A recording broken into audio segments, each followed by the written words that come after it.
काफ़ी समय पहले की बात है। प्रतापगढ़ नाम का एक राज्य था। वहाँ का राजा बहुत अच्छा था, मगर राजा को एक सुख नहीं था।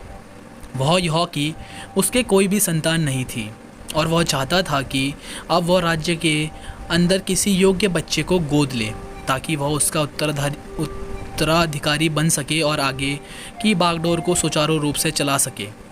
और इसी को देखते हुए राजा ने राज्य में घोषणा करवा दी कि सभी बच्चे राजमहल में एकत्रित हो जाएं। ऐसा ही हुआ।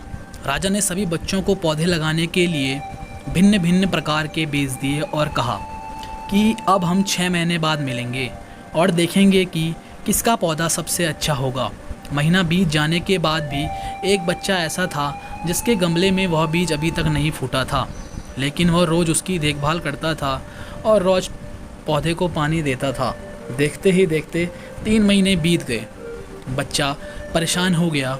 तभी उसकी माँ ने कहा कि बेटा, धैर्य रखो, कुछ बीजों को फलने में ज़्यादा वक्त लगता है। और वह पौधे को सींचता रहा। 6 महीने हो गए। राजा के पास जाने का समय आ चुका था, लेकिन वह डर रहा था कि सभी बच्चों के गमले में तो पौधे होंगे और उसका गमला खाली होगा। लेकिन वह बच्चा ईमानदार था और सारे बच्चे राजमहल में आ चुके थे।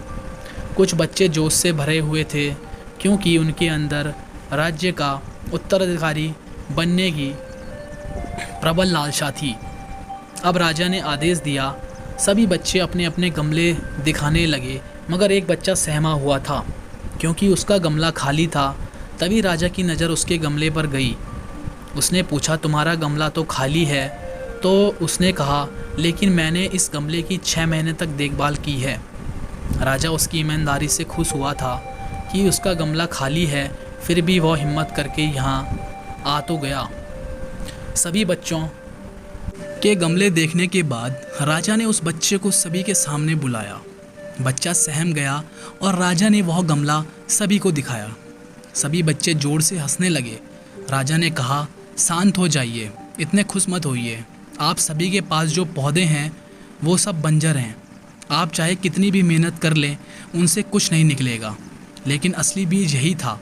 राजा उसकी ईमानदारी से बेहद खुश हुआ और उस बच्चे को राज्य का उत्तराधिकारी बना दिया गया। लेकिन हमें इस कहानी से क्या सीखने को मिला? मेरे हिसाब से अपने अंदर ईमानदारी का होना बहुत ज़रूरी है। अगर हम खुद के साथ ईमानदार हैं तो जीवन के किसी ना किसी पड़ाव में सफल हो ही जाएंगे।